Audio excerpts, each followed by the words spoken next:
Hello, hello, hello. Welcome to Kernels of Truth, brought to you by Progress Kentucky. Thank you so much for joining us. This week, we're going to be covering the Kentucky legislature. We got some breaking news out of D.C.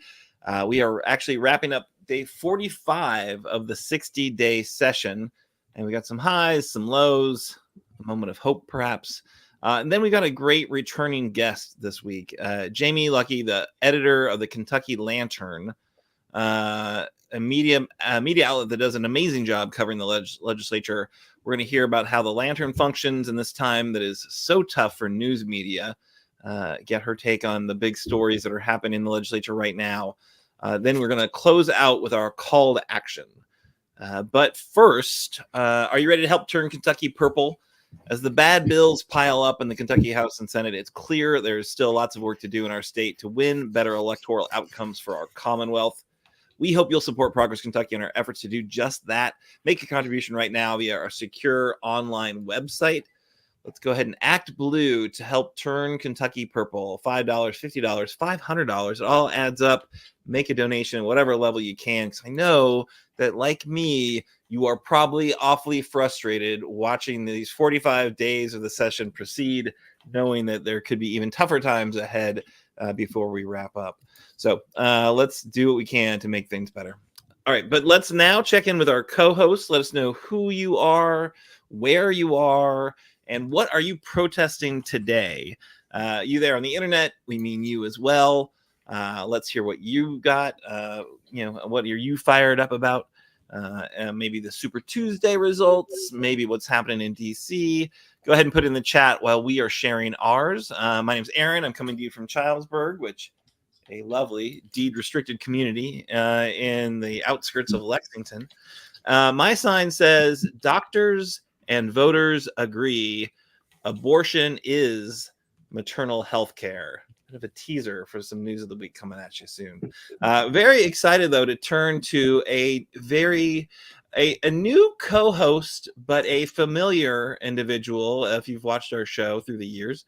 Dr. Brian Clardy coming to us as a co-host, not a guest, but we brought him into the fold. We've recruited him to help bring his wit, his political insights, and his very, I think, just informed perspective on Kentucky politics to share with us here at Kernels of Truth. So, Dr. Clardy, welcome. Hey, it's good to be here. Thank you for having me. And you asked me what I'm protesting today. I'll tell you. The continued assault on higher education, the continued assault on diversity, equity, and inclusion in this Commonwealth that gave birth to Abraham Lincoln.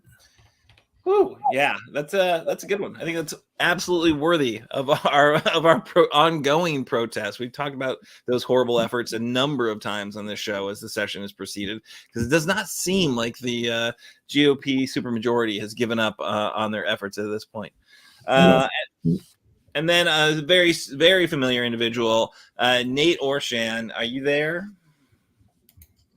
I am. Thank you, Aaron. Welcome, Dr. Clardy. So I'm Nate Orshan, coming live and direct here from South Frankfurt, just a stone's throw away from the State House. And believe me, I would love to throw some stones at it this season. I guess I have an exhortatory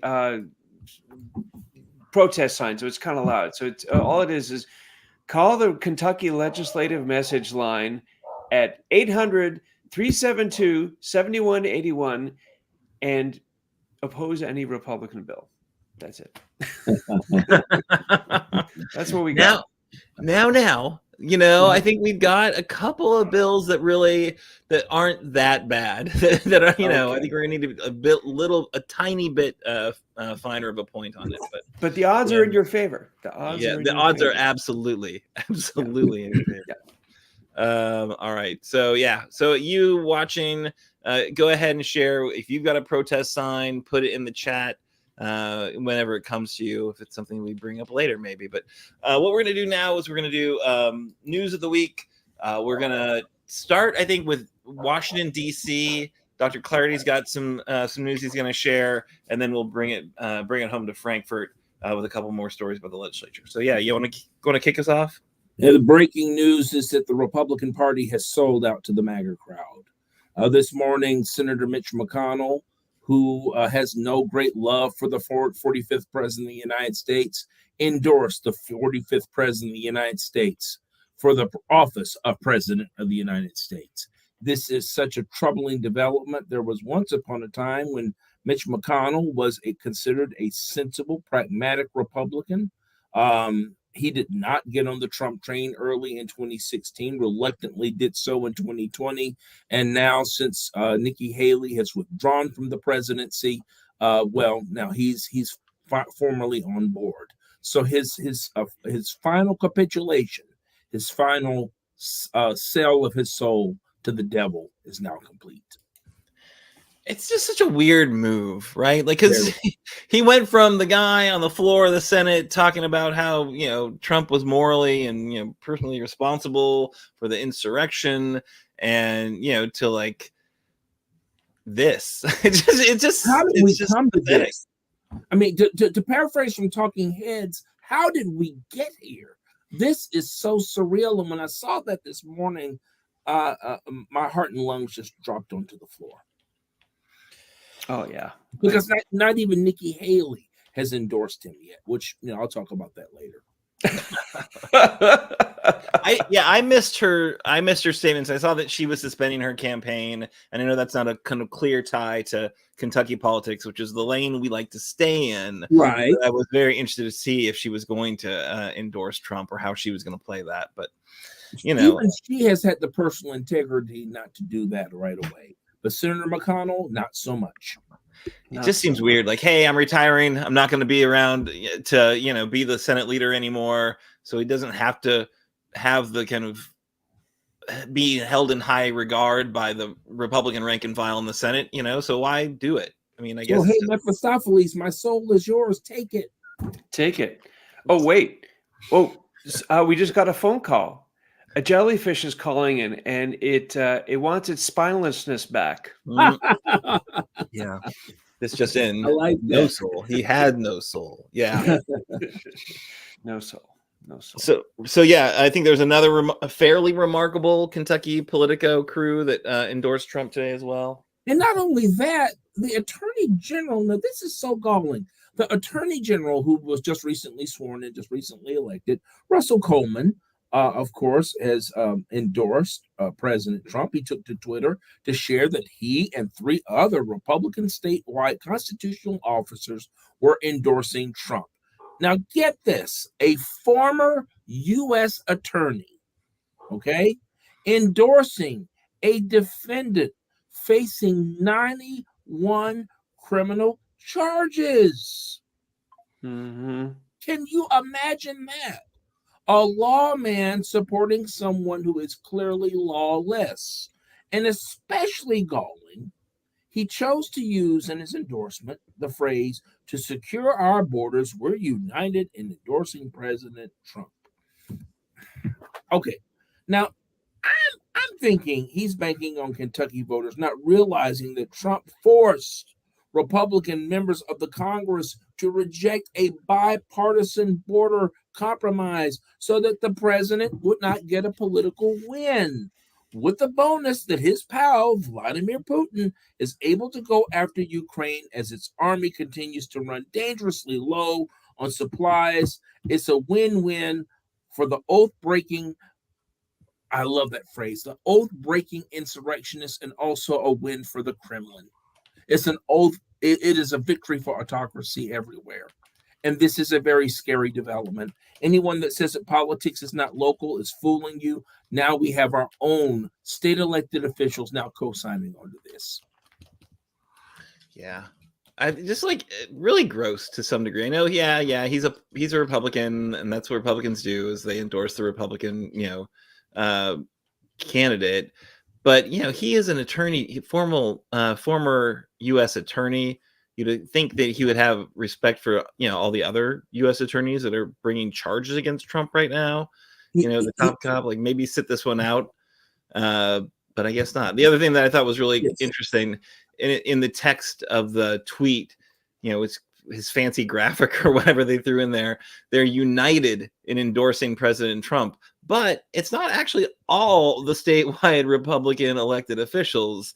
There Right. is one remarkable individual who is missing, and that, of course, is our Secretary of State. So Yes. Michael Adams is not in that list of endorsers at this point. Who knows? Fingers crossed that he won't.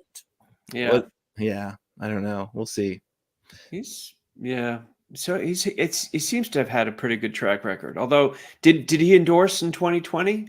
I'm forgetting, but I mean, Michael Adams, as much as he's got this kind of patina of respectable nonpartisanship around him because he's called out some of the worst of the worst.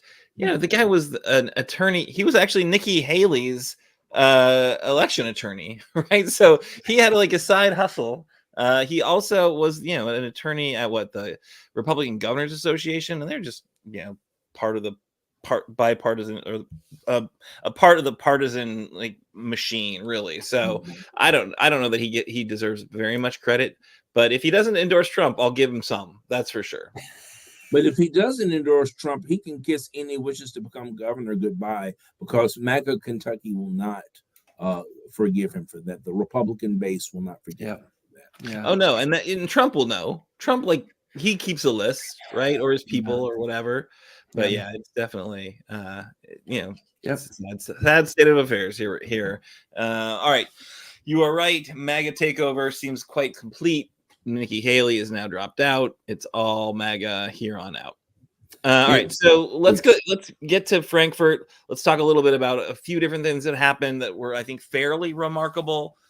So the first story from Frankfurt is that Governor Beshear actually did veto HB 18, which was the bill to allow housing discrimination. The Kentucky GOP promptly overrode that veto. This is a story we've covered in the past. HB 18, the Senate equivalent S25. That's the bill that the Kentucky supermajority are excited to continue to allow landlords to discriminate against Section 8 voucher holders, but of course they're not like very good law writers. So the way they wrote this bill, it actually allows them any landlords to discriminate against anyone with federal housing vouchers. That's veterans, that's the disabled, that's the elderly, and of course Section 8, mostly the poor. So they were thrilled to override that veto. When Governor Beshear did veto it, he really leaned into the fact that he is not going to allow discrimination. I think it was mentioned, and they kind of anniversary of the March on Frankfurt, led by Martin Luther King Jr., Dr. Martin Luther King Jr. So that idea that this is something that he was willing to stick his neck out. I was glad to see him do it.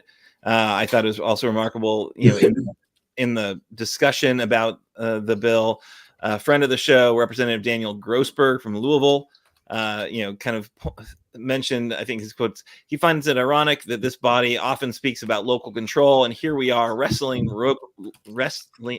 local control away from the city of Louisville, which he represents, which had passed the ordinance 25-0 just 4 years ago. He's not heard a call from people in Louisville saying we need to override the will of people locally to do so at the state level. So, I think that was a really good point, because if you remember the ridiculous efforts to get rid of the fluoride requirement for, the poor oral health of Kentucky, they just kept saying local control. We should let the local waterways decide, water treatment folks decide if they're going to do fluoride.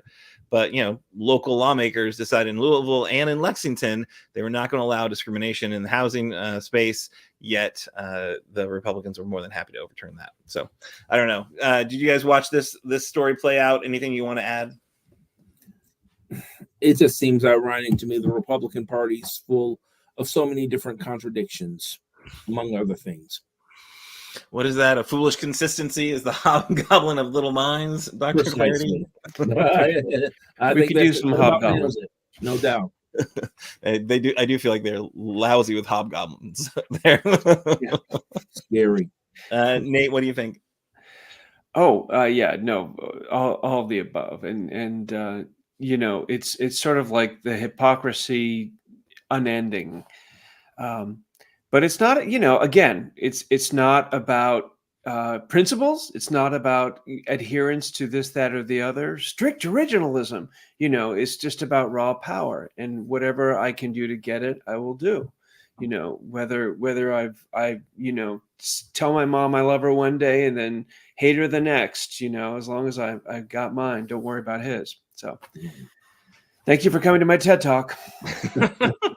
Can I throw this in right quick? Yeah, please. I never want to hear another lecture from them about originalism, the Constitution, the rule of law, or family values ever again. I never want to hear another moralizing lecture from Republican leadership given their behavior since 2015.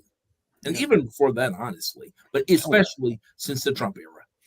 Yeah, no, I think these kind of their rationales, their just heartfelt principles are just clearly, they just whip them out when they're convenient. It's not anything that they really believe. The only, prime motivating, North Star for the party is power and what they can get away with, right? So it's, we like local control, or we like state level control when, there's this federal rule about abortion, and as soon as the federal rule about abortion kicks in or goes away, then it's like, well, let's talk about that federal abortion ban.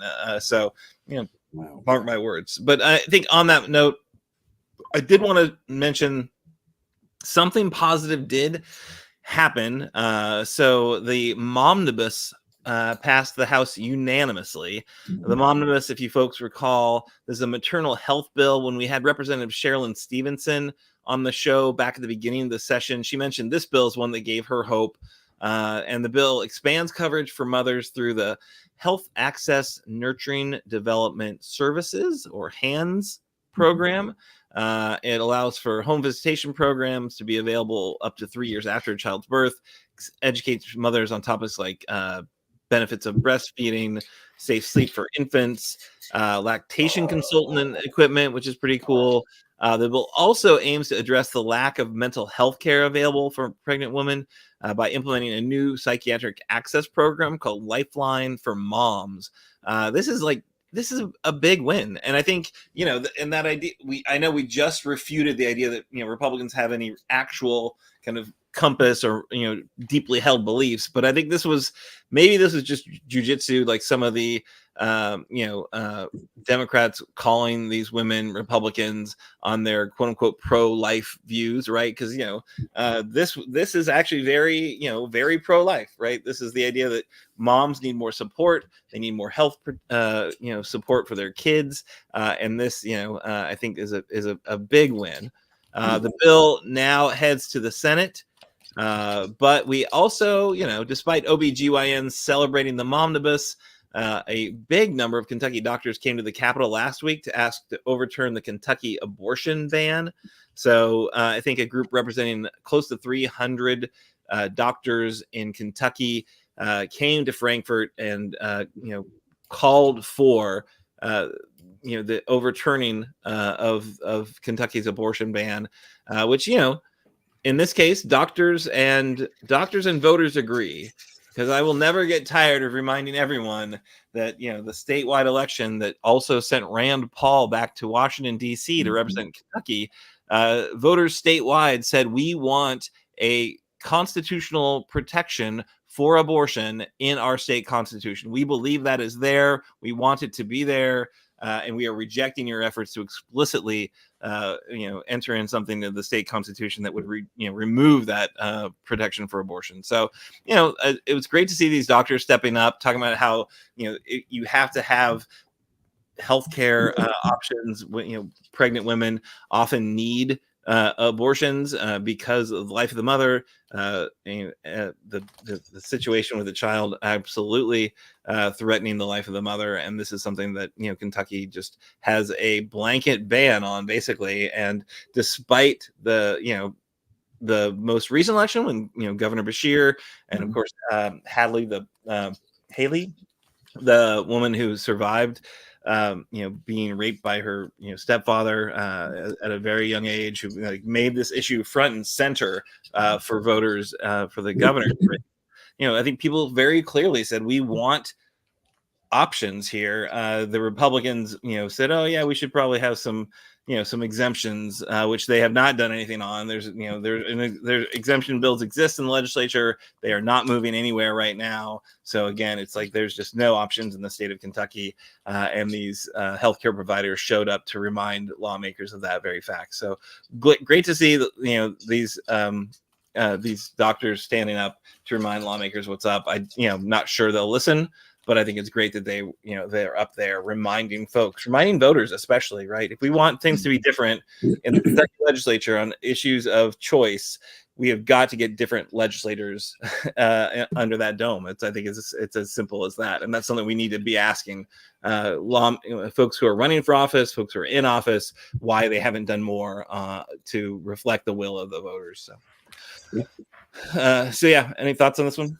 Well, clearly the Kentucky General Assembly, big ups on Momnibus, that was good. But on the abortion ban, clearly the General Assembly is on the wrong side of this issue. They're on the wrong side of history, clearly on the wrong side of the voters. This is where in 2024, we can make a mid-course correction.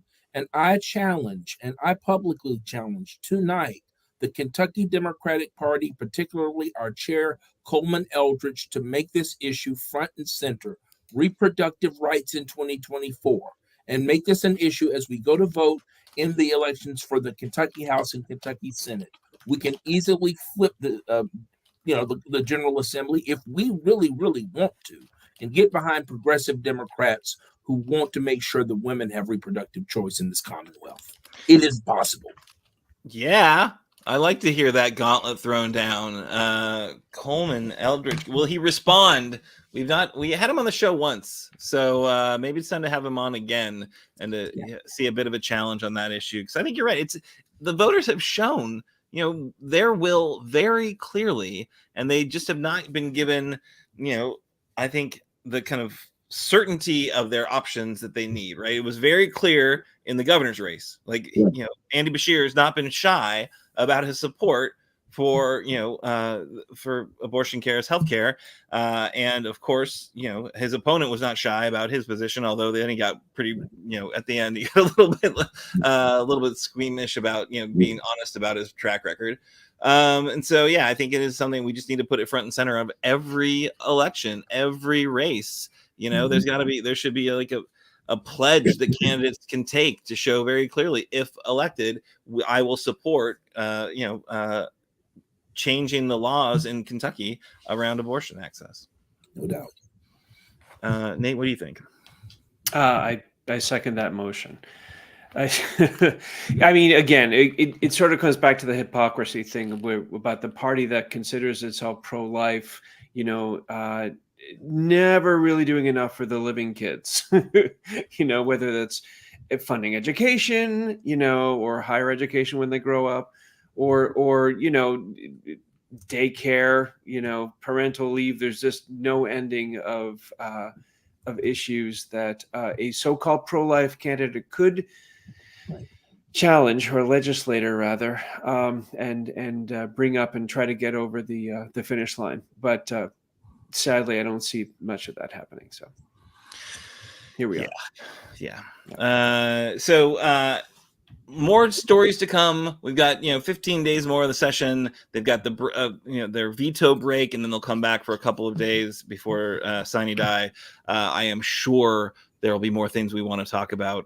But what we want to do right now is bring on our guest. We're very honored to have a returning guest, Jamie Lucke, who is the editor of the Kentucky Lantern, which, if you spend any time with our show notes, you will see us using the Lantern as a source quite frequently for putting this show together. We love it for a lot of reasons. It's kind of unabashed, non-biased reporting from Frankfurt. They do a wonderful job, and I think we had Jamie on about a year ago when the Lantern had just launched. So now you guys have you're a session and a half. You've done at least a session and a half, maybe. You've covered a fair amount of Kentucky politics, and we're just really excited to hear how things are going. But welcome back, and how are things going for you, Jamie? Well, it's been a really exciting, busy kind of overwhelming year, but I'm really proud of the work the Lantern's done. I'm glad to hear you guys read us and use us. It's and it has been just a fascinating year politically, I think, with the governor's race and this legislative session, which it's interesting, isn't it, to watch the legislature pick on Louisville and Lexington and get all enmeshed in these culture war issues. And what's so fascinating to me is it's happening in every legislature, not every legislature in the country, but in every red state legislature in the country. It's like there's a bill factory somewhere and they just churn them out and the Republican lawmakers dutifully enact them. Yeah, I think there is, right? What's the name of the ALEC? I think ALEC is out there for sure, churning out some of these model bills that they then just kind of, as you say, dutifully come back and advance. But what I'm interested in is, like, how does the Lantern work exactly? Because we've got this media landscape that I think it's kind of fractured, it's failing. Social media has played a role by kind of cutting the legs out from traditional advertising revenue sources for newspapers. We've got news deserts and kind of expanding throughout our rural areas for sure. And then you come on the scene. You seem to have resources. You seem to have good reporters covering Frankfort. Although, as you note on the website, that the beat of the Frankfort is all Kentucky, not just Frankfort. But what have you learned about kind of running this free donation-based news site? Well, the Lantern is part of a much larger nonprofit network of newsrooms and free news sites around the country. We're part of State's Newsroom, and State's Newsroom was started by a brilliant person in North Carolina, Chris Fitzsimon, who went out. He and others went out and gathered financial support from people who fear that these news deserts are also a threat to democracy. And there's been newspapers of reporters, but the greatest bulk of that loss has been in local and state capital reporting. And State's Newsroom, of which the Lantern is part, attempts to, we're working hard to fill the gap left by the decline of the traditional newspaper business, which, of course, I don't need to tell you guys that newspapers lived on advertising. You remember those big full-page ads and double truck ads in the Sunday paper where you just have like page after page of department store advertising. Well, those went away with the internet, and it just pulled the financial support right out from under newspapers. I'm amazed at how good the reporting is in the Herald Leader and the Courier Journal, given the constraints under which they're operating now. I mean, there's still some really good reporters. And, but yeah, I mean, we're supported by readers who donate. We're also supported by foundations and charitable individuals who think that the kind of reporting we do about Frankfort and the state is critical to the vibrancy, maybe even the survival of our democracy. Oh, absolutely. Yeah. I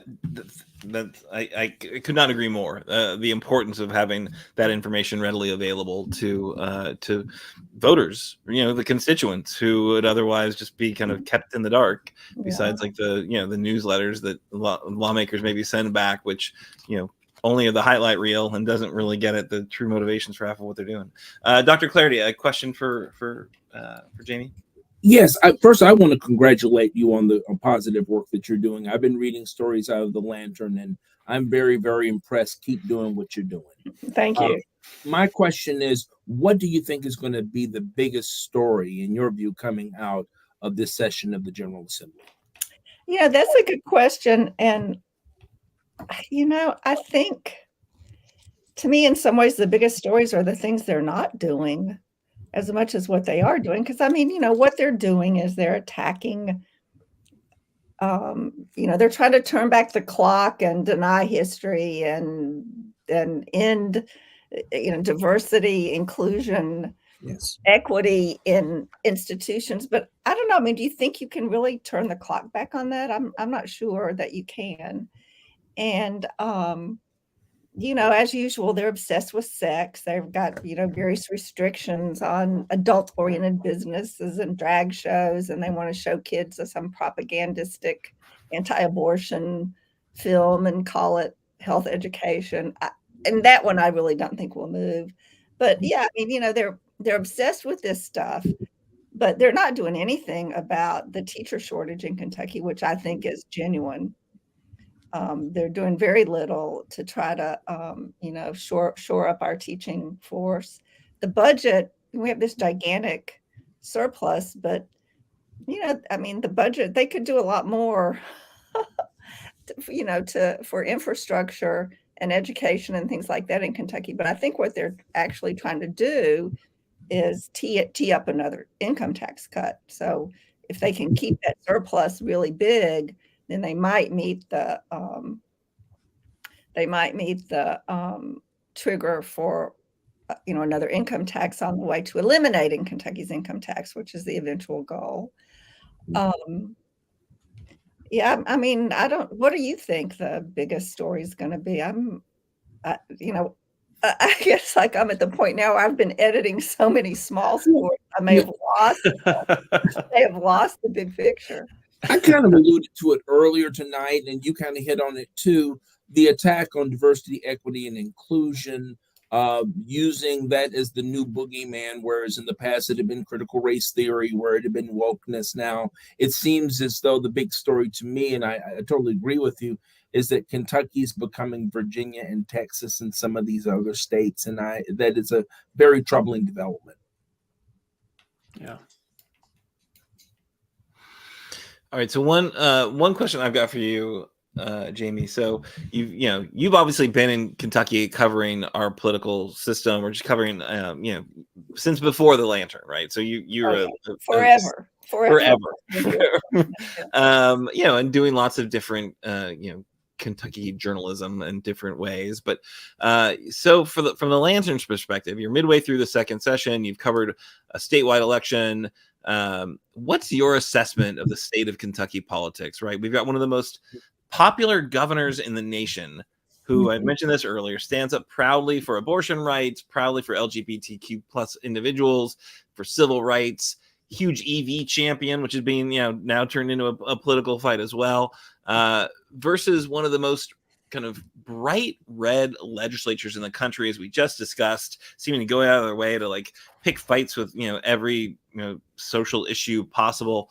How do you account for this dichotomy between this very popular governor who's not really shy about being fairly progressive on a whole set of things, and a bright red legislature, which is just the absolute opposite of what he stands for?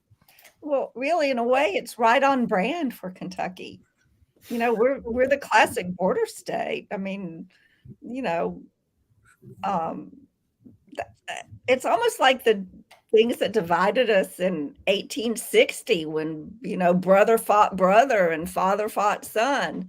I mean, we've always been a very factionalized, divided state. I think there's always been an urban-rural divide. We've had like these centers of intellectualism in places like Berea and in Louisville and Lexington and Murray, but then, they're right beside, bastions of anti-intellectualism and fear of science. And I just think it's always been Kentucky's story. And it is quite striking now. And I think Andy Beshear is a masterful politician. I'm sure you would all agree with that. And he's really smart, and he's really organized. He's good at raising money, but man, he's really good at talking to people in a way that, liberals always get knocked for being patronizing and talking down to people and blah, blah, blah. And somehow he can, as you say, he can embrace liberal causes and liberal principles, but just, sound like a, good old average guy from Kentucky doing it, which he is absolutely not just an average guy. But he is, he can deliver his message very well, I think. Yeah. Do you think he has the markings of a possible presidential candidate in 2028? I don't know. I have no idea. Like, who would have thought Bill Clinton would have been? I mean, I kind of almost see him as like a Bill Clinton, Al Gore for the 21st century. Hopefully less, Yeah, not like Al Gore. Fewer peccadillos. I think he's a Southern governor. And I think he's a very interest and can appeal to both sides. You nailed it though. He kind of embraces the kind of policies that come from fairly progressive sides of of the political landscape, but he doesn't make it sound like it. He makes it just like common sense, caring about one another, talks about his faith an awful lot, which he's a deacon in his church. So which I think undercuts some of the the kind of easy ways for Republicans to beat up on liberal policies, right? It's like, no. Well, I remember a zillion years ago when the sort of like when the whole Republican revolution started, Newt Gingrich and congressional seats in Kentucky began to fall to Republicans. Ron Lewis was elected, which shocked everyone, to succeed Bill Natcher. And Grady Stumbo, who had been Democratic Party chairman, a physician from East Kentucky, told me that Democrats had to learn how to talk about their faith. And I mean, I don't know. Honestly, I'm a very secular person. I would just as soon not hear about faith and religion and all that in politics. But you're right, Bashir. He definitely frames his liberal ideas in terms of his faith, his Christianity. But the difference to me is that Bashir is clearly a Christian, but he does not push for theocracy. He's not pushing this Christian nationalist line that the Republican Party of 2024 is trying to shove down our throats. And that is what sets him apart from the average Christian politician. Yeah, right. It's like it's his motivation, right? But it's like everyone has a different reason for wanting to be a nice human, right? And like whatever reason it is get you to be like kind to your fellow, human, then like great. He's not going to judge you for having a different motivation. But I think he does wear it on his sleeve a little bit, which probably works for a whole heck of a lot of voters. Although fewer and fewer of them, right? As we, the trends are pretty clear in our nation. But I think Kentucky probably still has. Yeah, no, we're super polarized, that's for sure, and it's hard to see a way out of it anytime soon. Yeah. And then covering actually, let me throw it to Nate. I think Nate's got a great question for you about the lantern in your work. I don't know how great it is. So I'll just start off by saying what a huge fanboy I am for Kentucky Lantern. And when it first started up, which I think was just over a year ago, right? Like January, November 30th, 2022. That was it. Okay, so yeah, it was such a welcome. It was like the cavalry showing up, journalistically speaking. And can we just talk about some of your report? I mean, Sarah Ladd, Liam Niemeyer. Did I say that right? Yeah. McKenna Horsley. I mean, you've just got these just superstars on your staff. Well, I agree. Thank you very much. So what I was curious about. So this is like the second legislative season that you all are working together representing Kentucky Lantern. And what I'm wondering is are the legislators taking y'all more seriously? How about like getting access? Has it gotten easier now that they sort of know who you are, or the opposite? I think it has. It has, definitely. Yeah. But, here's my observation on access to the legislature. And this is like more than 30 years of perspective. they're just so much more insulated and buffered by this communication structure they've created than they were in the past. I mean, the first sessions I covered, like in the late 80s, early 90s, I mean, just could walk up to any lawmaker anytime and talk away. I mean, I think reporters were even like, I mean, yeah, we had much more access then. And I mean, and this is not just true of the legislature, it's even more true of the Bashir administration. They are very controlled and controlling in terms of giving access to giving reporters access to people in the administration, which I think is a shame, because I think as a reporter, if I can talk directly to the bureaucrat who's the expert in a subject, I'm going to do a better story, present a more full, fair picture. But man, that is just, I guess all these journalists who can't get jobs in journalism are now communications officers keeping journalists away from government. Oh, right. But it's weird. It's very controlled, orchestrated program kind of thing. Huh. Well, and that's sort of keeping with this whole notion of I've been talking earlier about the Republicans and the General Assembly, but this notion of doing whatever it takes for power, and I think keeping a tight lid on the communications with journalists would be another manifestation of that. Right. And I think we're also braced. We all should be braced for an attack on the Open Records Act. Yes. Yes. That I'm not at all sure that threat's passed.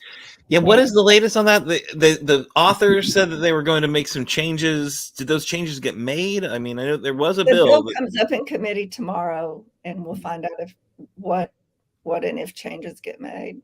Yeah. Yeah, serious threats to like redefining what a public record is and making it just very impossible for public officials to conduct public business on their personal devices, on their cell phones, and we could never find out about it under that bill as it was originally written. Yeah, but her emails.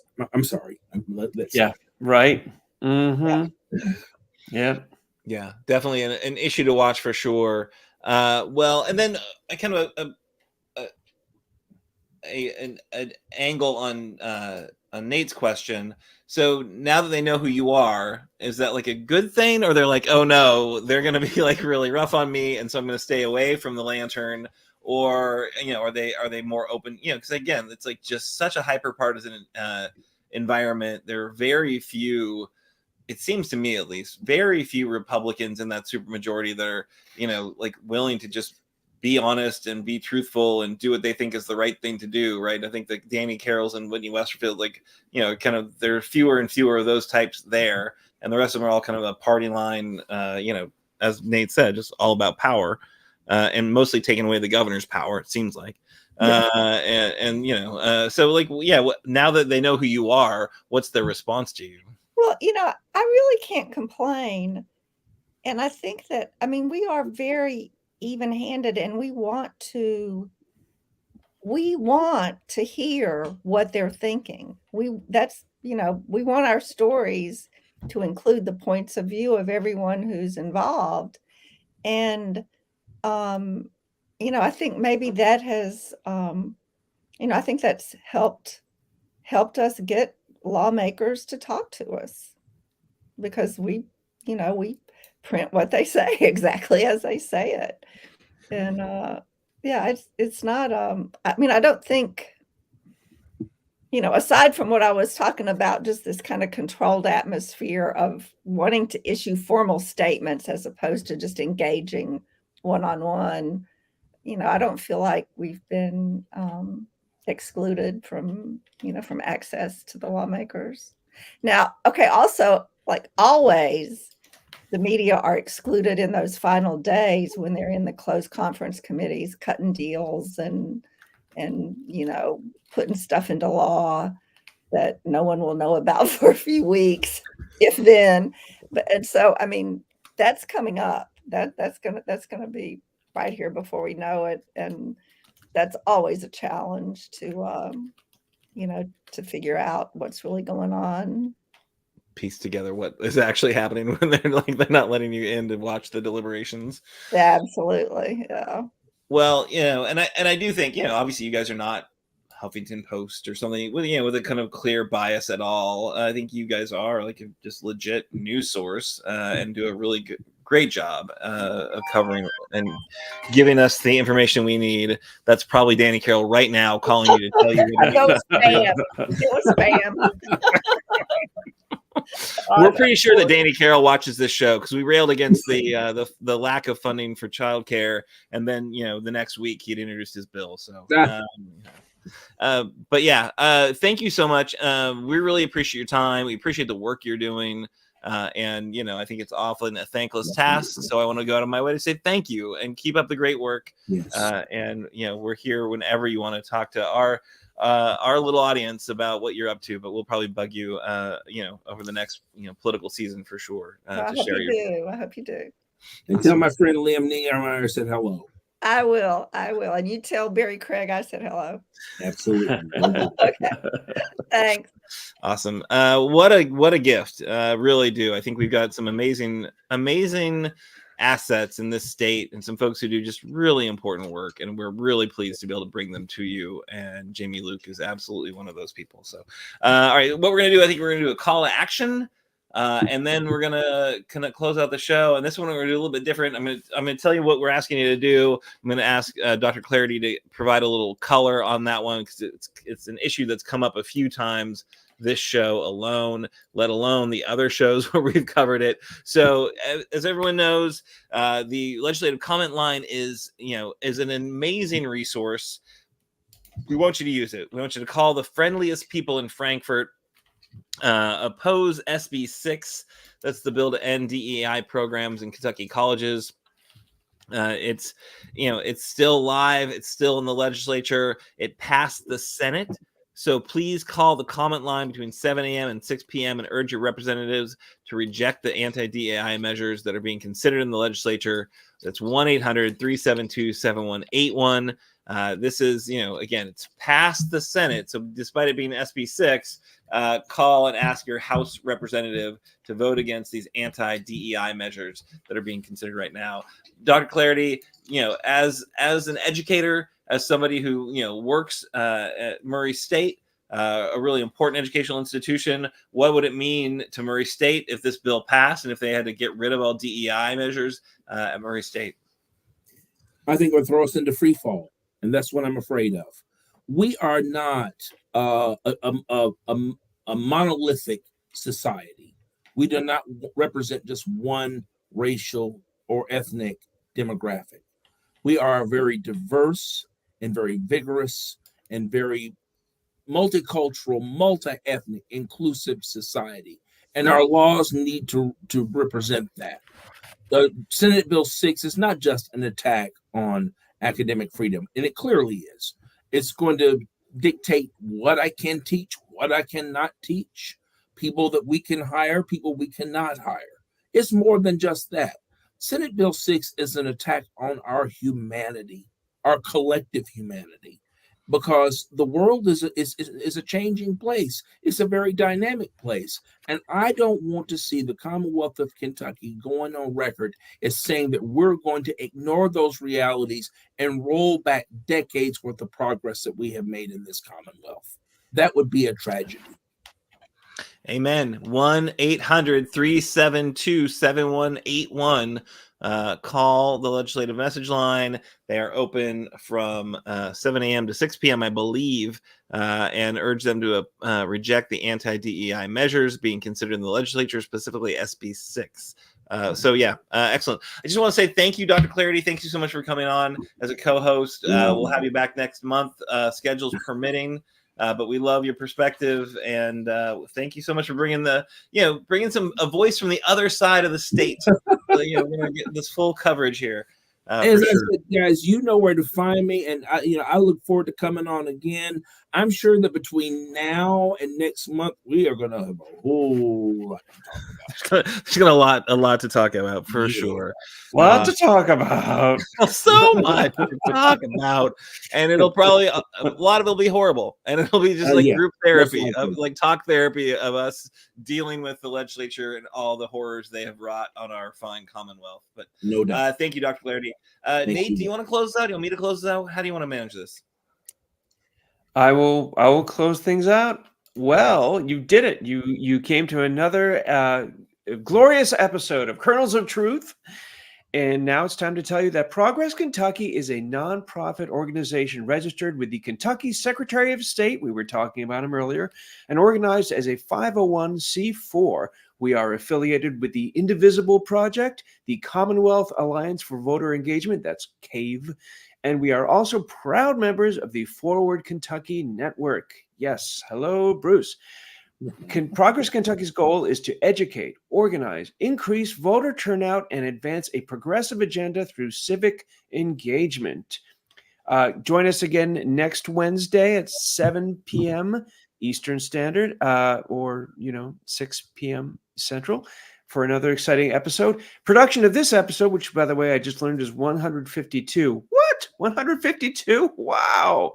We're old enough to retire, I think. It was by me, Nate Orshan. Good job, and I Nate. also wrote I wrote and performed the theme song, which you will hear momentarily. And if you're interested in my music, I have a website. You can find more information about it at natosongs.com. That's spelled natosongs.com. And if you miss our weekly live stream on Facebook or YouTube, as Kimberly Cecil Jones would say, don't sweat, don't fret, my pet. Audio podcasts and our show notes are available on Apple, Google, Spotify, and wherever you get your podcasts. And if you do listen to the pod, give us a 5-star review wherever you're listening right now. And finally, logo and some graphic content provided by Couchfire Media. More information can be found at couchfiremedia.com.